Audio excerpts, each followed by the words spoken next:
Existe um mapa funcionando dentro do seu cérebro neste exato momento. Você não precisou estudá-lo, nem ativá-lo conscientemente. Ele sempre esteve lá, guiando o que você percebe, o que ignora e as decisões que parecem suas. O curioso é que quase todo mundo usa esse mapa todos os dias, sem jamais ter recebido o manual. Quando falamos em Matrix, a maioria pensa em ficção, controle externo ou algo distante da realidade comum. Mas a verdade é bem mais simples e, por isso mesmo, mais desconfortável. A Matrix não está fora. Ela é o sistema interno que organiza a experiência antes mesmo de você perceber que está percebendo algo. Você já sentiu que reage no automático, que certos padrões se repetem mesmo quando você promete agir diferente. Isso não é fraqueza, nem falta de disciplina. É o funcionamento normal desse mapa cerebral operando fora do seu campo consciente. A ciência moderna já confirmou que o cérebro não acessa a realidade diretamente. Ele constrói uma simulação eficiente baseada em filtros, previsões e atalhos. Esse mapa decide o que é relevante, o que vira ameaça e o que simplesmente desaparece da sua atenção. O problema não é existir um mapa. O problema é nunca terem te ensinado que ele pode ser lido, ajustado e, em certos momentos, conscientemente acessado. E existe um motivo. Se esse mapa é tão fundamental para a forma como você percebe a realidade, a pergunta óbvia surge quase sozinha. Por que ninguém nunca explicou isso de maneira clara? Por que esse conhecimento não faz parte da educação básica, das conversas comuns ou até da maioria dos conteúdos sobre mente e comportamento? A resposta não está em uma conspiração caricata, mas em algo mais sutil e funcional. Sistemas educacionais e modelos científicos foram construídos para fragmentar o conhecimento. O cérebro é ensinado como um conjunto de partes isoladas, nunca como um sistema integrado de navegação da realidade. Quando você aprende tudo separado, perde a visão do todo. Desde cedo, você foi treinado a obedecer estímulos externos. Horários, sinais, recompensas, punições. Pouco ou nada se falou sobre como a atenção é direcionada, como a percepção é moldada ou como o cérebro decide o que é real antes da consciência entrar em cena. Um indivíduo que entende esses mecanismos não reage da mesma forma. Ele se torna previsível apenas para si mesmo. Além disso, conceitos que explicavam essa integração foram sendo empurrados para extremos opostos. Ou viraram linguagem acadêmica inacessível, ou foram rotulados como crença, misticismo ou filosofia abstrata. Em ambos os casos, o resultado é o mesmo. A pessoa comum nunca testa isso no próprio corpo. Existe também um fator histórico importante. A partir da metade do século passado, o foco passou a ser desempenho, produtividade e adaptação ao sistema. Entender como o cérebro constrói a realidade não ajuda alguém a apenas se adaptar. Ajuda a questionar, regular e escolher quando entrar ou sair de determinados estados mentais. Por isso, o mapa nunca desapareceu. Ele apenas ficou sem legenda. Funciona o tempo todo, mas invisível para quem não sabe onde olhar.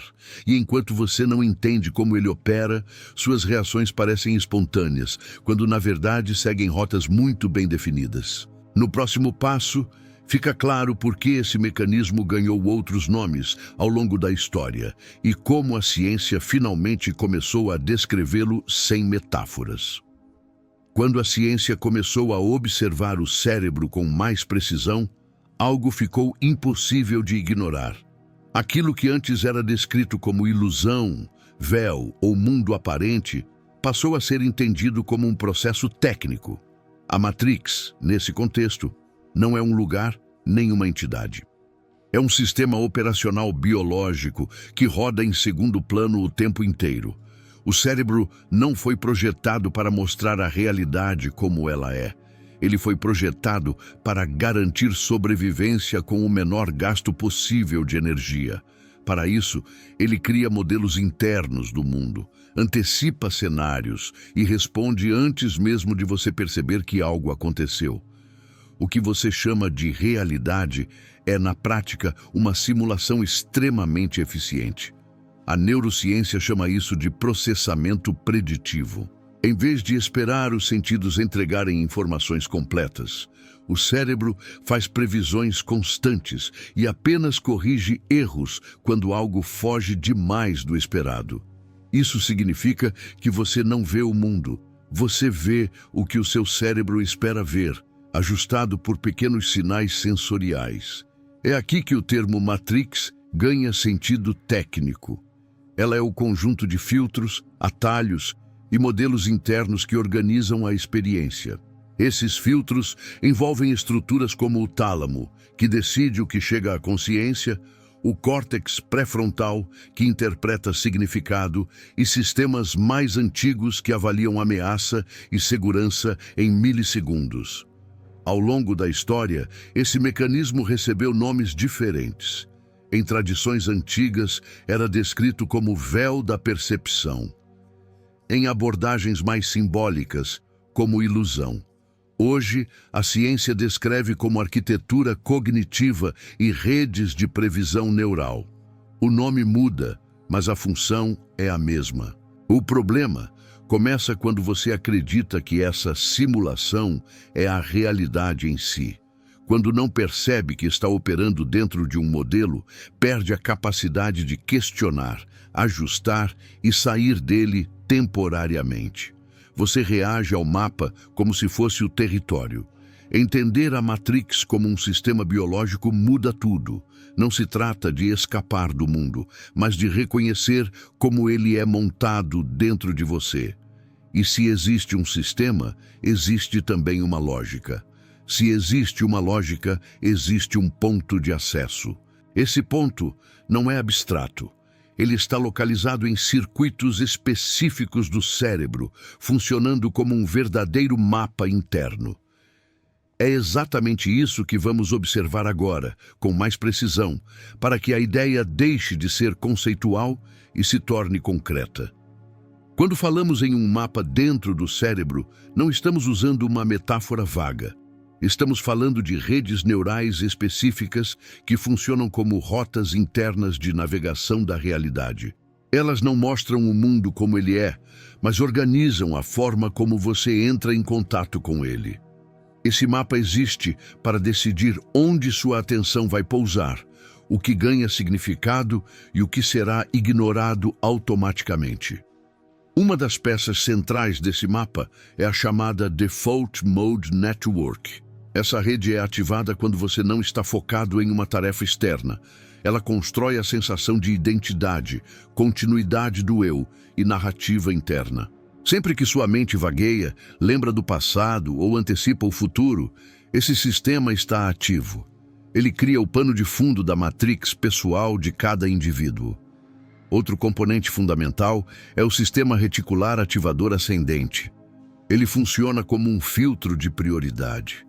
Entre milhões de estímulos disponíveis, esse sistema decide o que merece atenção consciente. É por isso que você pode não ouvir um som por minutos e, de repente, perceber seu nome sendo chamado. O estímulo sempre esteve ali, mas só entrou no mapa quando ganhou relevância. O tálamo atua como uma central de distribuição. Ele recebe informações sensoriais e decide quais rotas serão ativadas. Nada chega à consciência sem passar por esse ponto. Já o córtex pré-frontal interpreta, compara e cria sentido com base em experiências anteriores. Juntos, esses sistemas desenham o caminho que a realidade vai seguir dentro de você. Esse mapa não é fixo, mas tende a se cristalizar. Repetições emocionais, traumas, hábitos e crenças reforçam determinadas rotas, enquanto outras enfraquecem. Com o tempo, você passa a viver dentro de um trajeto previsível, acreditando que ele é natural. Na verdade, é apenas o caminho mais usado. O que torna isso tão poderoso é o fato de esse mapa operar abaixo do nível consciente. Você sente os efeitos, mas não vê a estrutura. Emoções surgem, decisões acontecem, reações disparam. Tudo antes da reflexão. E quanto menos você conhece o mapa, mais ele parece invisível. A boa notícia é que qualquer sistema que pode ser mapeado pode ser acessado.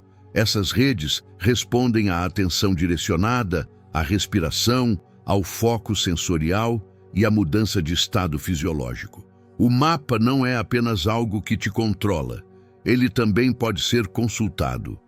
Antes de entender como isso influencia diretamente suas escolhas diárias, existe uma etapa essencial.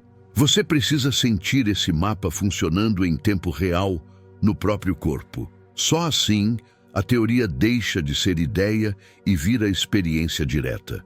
Depois que esse mapa se forma, ele passa a operar como um piloto automático silencioso. Ele decide o que chama sua atenção, quais pensamentos parecem importantes e até quais emoções surgem primeiro em determinadas situações. O mais curioso é que tudo isso acontece antes de qualquer escolha consciente. Quando você percebe, a resposta já foi iniciada. É por isso que muitas pessoas sentem que vivem repetindo os mesmos padrões. Relações parecidas, conflitos semelhantes, ciclos de entusiasmo e frustração. Não é azar, nem destino. São rotas internas reforçadas ao longo do tempo. O mapa aprende o caminho mais rápido para economizar energia e continua usando ele, mesmo quando esse caminho gera sofrimento. Quando você entra em um ambiente novo, seu cérebro não começa do zero. Ele consulta o mapa. Se algo lembra uma experiência passada de ameaça, rejeição ou fracasso, o sistema reage como se aquilo estivesse acontecendo novamente. O corpo entra em alerta, a atenção se estreita e a realidade passa a ser filtrada por esse estado. Você não está vendo o presente, está revivendo uma previsão. Isso explica por que decisões importantes parecem sabotadas. Você racionaliza depois, mas a escolha já foi enviesada. O mapa privilegia segurança conhecida em vez de possibilidade desconhecida. É um mecanismo de proteção, não um erro. O problema surge quando proteção vira prisão. Esse mesmo sistema influencia níveis de energia, foco e até sensação de sentido. Quando o mapa está rigidamente preso a estímulos externos, notificações, cobranças e comparações, o cérebro permanece em modo reativo. A mente fica cansada não por excesso de pensamento, mas por excesso de previsões não resolvidas. Muitas pessoas tentam mudar isso apenas com força de vontade. Tentam pensar positivo, se motivar ou se disciplinar, mas estão tentando corrigir o efeito sem acessar a causa. Enquanto o mapa interno permanece o mesmo, o resultado tende a se repetir. A boa notícia é que o mapa responde mais ao estado fisiológico do que às palavras. Mudanças reais acontecem quando o corpo sai do modo automático e entra em um estado diferente de atenção e presença. É nesse ponto que você deixa de apenas entender o mecanismo e começa a interferir nele. Para isso, não basta explicar. É necessário gerar uma experiência direta, mesmo que simples, que mostre ao seu sistema nervoso que existe outra rota disponível. É exatamente isso que vamos fazer agora, de forma prática, para que você perceba a diferença sem precisar acreditar em nada. Antes de continuar, é importante que você não encare isso como um exercício mental. O objetivo aqui não é imaginar nada, nem se convencer de algo. É apenas permitir que o corpo mostre como o mapa muda, quando o estado interno muda. Por isso, pare por alguns segundos e ajuste sua postura. Coloque os pés apoiados no chão e deixe as mãos descansarem. Agora, leve a atenção para a respiração, mas sem tentar controlá-la à força. Apenas observe o ar entrando e saindo pelo nariz. Em seguida, faça algo simples. Inspire um pouco mais lento do que o normal e, ao soltar o ar, prolongue a expiração por alguns segundos a mais. Repita isso 3 vezes. Enquanto faz isso, perceba se há alguma mudança sutil. Talvez uma sensação de espaço na cabeça, um leve alívio no peito ou uma diminuição do ruído mental. Não busque um efeito específico. Apenas note o que acontece. Esse ajuste simples já está interferindo diretamente no mapa. O que está acontecendo aqui é técnico. Ao alongar a expiração, você sinaliza ao sistema nervoso autônomo que não há ameaça imediata. Isso reduz a ativação de circuitos de alerta e permite que outras redes assumam o controle. O filtro muda. O mapa se reorganiza. Agora faça mais um passo. Leve sua atenção para um som distante no ambiente. Não analise o som, apenas perceba que ele existe. Em seguida, traga a atenção de volta para o contato do corpo com a cadeira ou o chão. Esse movimento simples entre estímulos externos e internos cria um efeito específico no cérebro. Ele interrompe previsões automáticas. Nesse momento, muitas pessoas relatam uma sensação de presença mais nítida, como se a realidade estivesse ligeiramente mais clara ou mais próxima. Isso não é imaginação, é o mapa reduzindo ruído e abrindo espaço para informação nova. Você acabou de acessar conscientemente uma parte do sistema que normalmente opera no automático. Não foi preciso crença, visualização complexa ou linguagem abstrata. Apenas ajustes fisiológicos básicos. O corpo respondeu porque o mapa é sensível a estado, não a discurso. Esse é o ponto mais importante. Se você consegue provocar essa mudança em poucos segundos, significa que o acesso nunca esteve bloqueado. Ele apenas não era acionado. Agora que você sentiu isso no próprio corpo, a próxima pergunta surge naturalmente. Como usar esse acesso de forma prática no dia a dia, sem precisar parar tudo para fazer um exercício formal? É isso que vamos organizar a seguir. Depois de sentir essa mudança no próprio corpo, algo fica evidente. O acesso à Matrix não acontece fora da vida cotidiana. Ele acontece no meio dela. O erro mais comum é achar que esse estado só pode ser alcançado em silêncio absoluto ou em práticas longas. Na verdade, ele depende muito mais de microajustes do que de rituais complexos. Entrar na Matrix, no sentido técnico, é estar completamente identificado com o mapa automático. É quando você reage sem perceber, interpreta tudo a partir de padrões antigos e confunde previsões com fatos. Sair dela não significa desligar o mundo, mas recuperar um pequeno espaço entre estímulo e resposta. Esse espaço é o ponto de escolha. No dia a dia, isso pode ser treinado de forma simples. Sempre que surgir um gatilho emocional, uma cobrança, uma notícia ou um pensamento repetitivo, o corpo reage primeiro. A respiração encurta, os músculos tensionam e a atenção se estreita. Esse é o sinal de que o mapa assumiu o controle.